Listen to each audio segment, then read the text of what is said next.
Pada masa pemerintahan Uni Soviet yang berideologi komunis, banyak gereja yang dihancurkan di Rusia dan sekitarnya. Seperti kita tahu, ideologi komunis cenderung anti terhadap agama, sehingga kehidupan beragama ditekan kuat.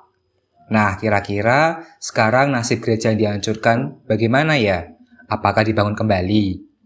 Nah, sebelum kita bahas lebih lanjut, jangan lupa untuk klik subscribe, like, komen, dan share.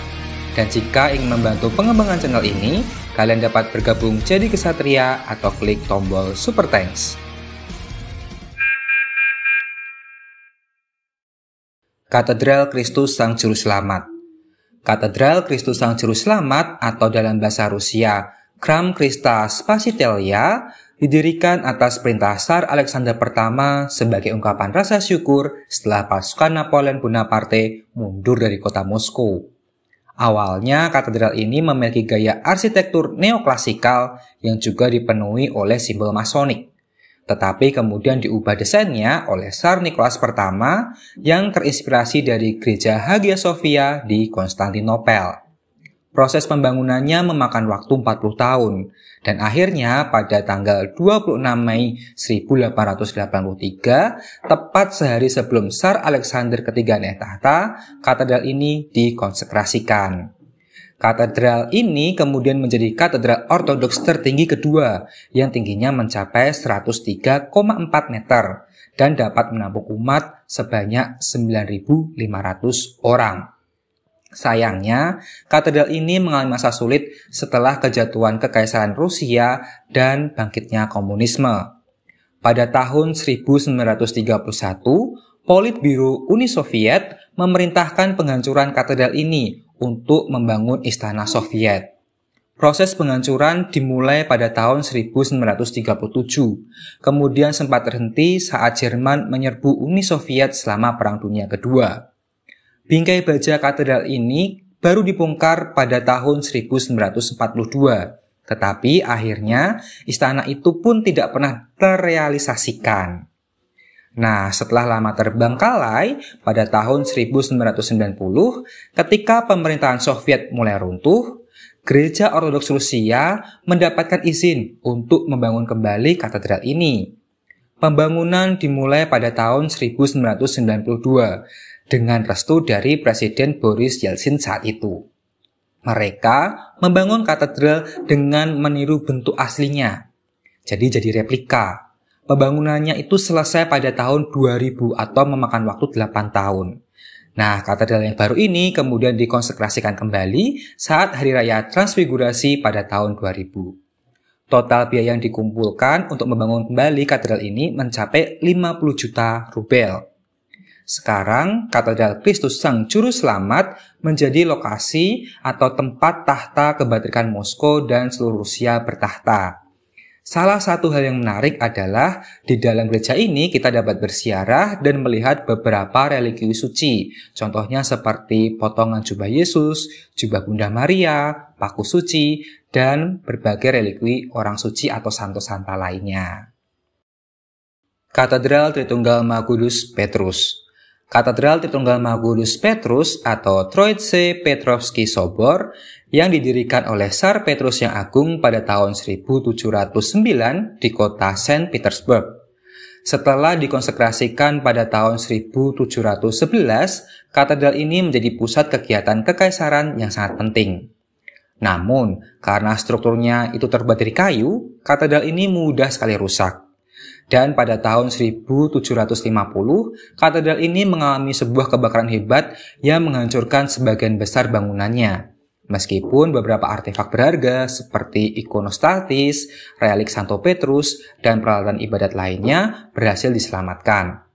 Kemudian pada tahun 1913, katedral ini mengalami kebakaran hebat lagi, dan kali ini mengakibatkan kerusakan total. Sayangnya pembangunannya terhambat karena situasi politik yang kacau saat itu. Namun akhirnya pada tahun 1926, katedral ini akhirnya dibangun kembali dengan dana mandiri dari paroki.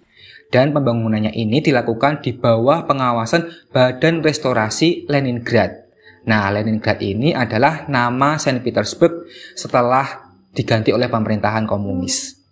Sayangnya, 7 tahun kemudian, berdasarkan perintah Komite Eksekutif Regional, katedral ini kemudian dibongkar dan sebagian propertinya kemudian disumbangkan ke Museum Negara Rusia dan Katedral Pangeran Vladimir, termasuk sebuah ikon yang terkenal, yaitu ikon Bunda Maria dari Kazan. Nah, sekarang bagaimana nih? Bekas lokasinya kemudian menjadi sebuah taman dan akhirnya dibangun kembali, tapi dalam bentuk kapel yang kecil. Nah, jadi nasibnya nggak seperti Katedral Kristus Sang Juru Selamat ya. Nah, kapel kecil ini dibangun pada tahun 2002 oleh perusahaan konstruksi Baltik. Dan kapel ini diberi nama Kapel Tritunggal Pemberi Kehidupan di lokasi yang sama persis sebagai hadiah peringatan 300 tahun berdirinya kota Saint Petersburg. Dan yang menarik, kapel ini masih aktif digunakan untuk liturgi ilahi. Dan di sekitarnya terdapat taman yang indah. Katedral Alexander Nevsky, Moskow. Katedral Alexander Nevsky didirikan mulai tahun 1913 dan peletakan batu pertamanya dilakukan oleh Grand Duchess Elizabeth Feodorovna yang merupakan cucu Ratu Victoria dari Inggris. Katedral ini didedikasikan untuk seluruh petani di Rusia dan jika sudah jadi, katedral ini akan menjadi katedral terbesar kedua setelah Katedral Kristus Sang Juru Selamat dengan daya tampung umat mencapai 6.000 orang. Katedral ini diberi nama Santo Alexander Nevsky, yaitu Santo Pelindung Tsar Alexander kedua dan ketiga. Santo Alexander Nevsky sendiri merupakan Pangeran Novgorod dan Pangeran Agung dari Vladimir yang berhasil melindungi Rusia dari serangan bangsa Mongol. Nah, sayangnya pembangunan katedral ini berhenti saat Kekaisaran Rusia runtuh. Meskipun demikian, katedral tersebut tetap digunakan sebagai tempat ibadah sampai tahun 1920. Setelah pemerintahan Soviet berdiri, katedral ini awalnya direncanakan akan diubah menjadi krematorium atau stasiun radio. Namun akhirnya diputuskan untuk dihancurkan pada tahun 1950. Dan di bekasnya didirikan monumen Alexander Fadev, seorang penulis komunis dan juga istana pionir yang sekarang disebut Istana Kreativitas Anak dan Remaja di Musi.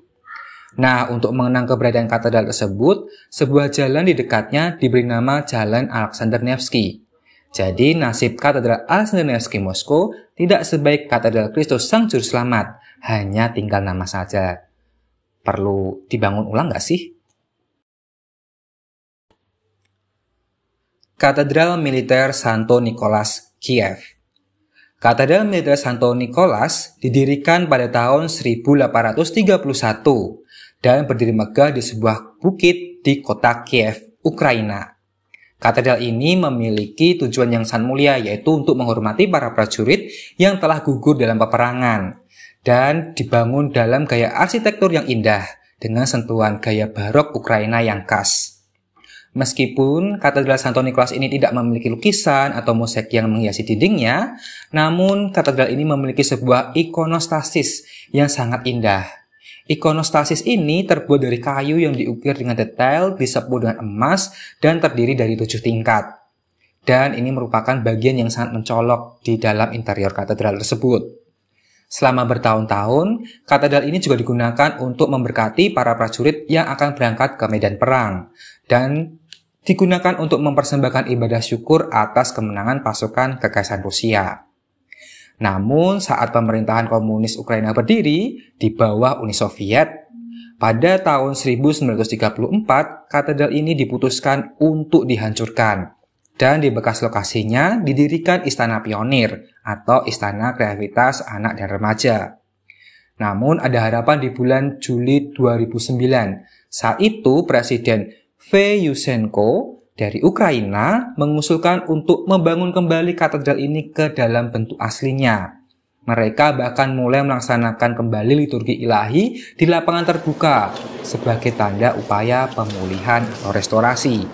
Namun sayangnya hingga saat ini rencana tersebut masihlah rencana dan belum terrealisasi. Terlebih lagi saat ini Ukraina sedang menghadapi situasi yang sangat sulit, yaitu perang Ukraina-Rusia. Kita doakan yang terbaik bagi warga Ukraina dan Rusia. Semoga perdamaian dan stabilitas dapat segera terwujud. Gereja Luther di Königsberg. Terakhir, selain gereja Ortodoks Rusia, penghancuran gereja juga dialami oleh gereja Kristen yang lain. Salah satunya adalah gereja Luther di Königsberg, yang merupakan sebuah wilayah Jerman yang kemudian dianeksasi oleh pasukan Uni Soviet saat Perang Dunia Kedua. Sampai sekarang, wilayah ini menjadi wilayah negara Rusia dan dikenal dengan nama Kaliningrad. Nah, gereja Lutheran ini didirikan pada tahun 1907 dan dikonsekrasikan pada tahun 1910. Dinamai gereja Luther atau dalam bahasa Jerman Lutherkirche. Gimana ya bacanya? Lutherkirche. Untuk menghormati Martin Luther, pendiri gereja Lutheran. Gereja ini dibangun dengan gaya Renaissance akhir dengan transisi ke Barok dan diarsiteki oleh Friedrich Heidemann.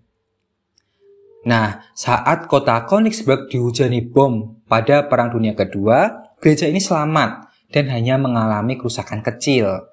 Namun, karena aneksasi oleh Uni Soviet, penduduk Jerman akhirnya dipaksa keluar wilayah, sehingga gereja ini pun menjadi tidak terurus. Kemudian pada bulan Mei tahun 1976, karena sudah rusak, gereja ini akhirnya diledakkan. Dan di atasnya kemudian didirikan sebuah taman bunga sampai sekarang.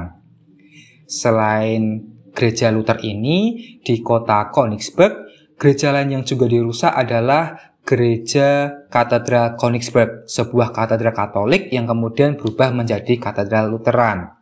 Nah, tapi nasibnya lebih baik karena kemudian dibangun kembali pada tahun 1994. Katedral ini sekarang memiliki 2 kapel yang digunakan, yaitu satu untuk umat Lutheran dan satunya untuk umat Ortodoks. Menarik ya?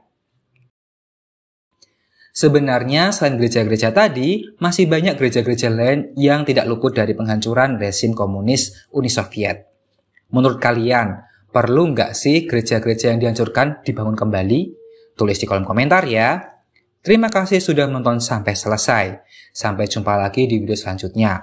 Mohon maaf jika ada yang tidak berkenan. Salam.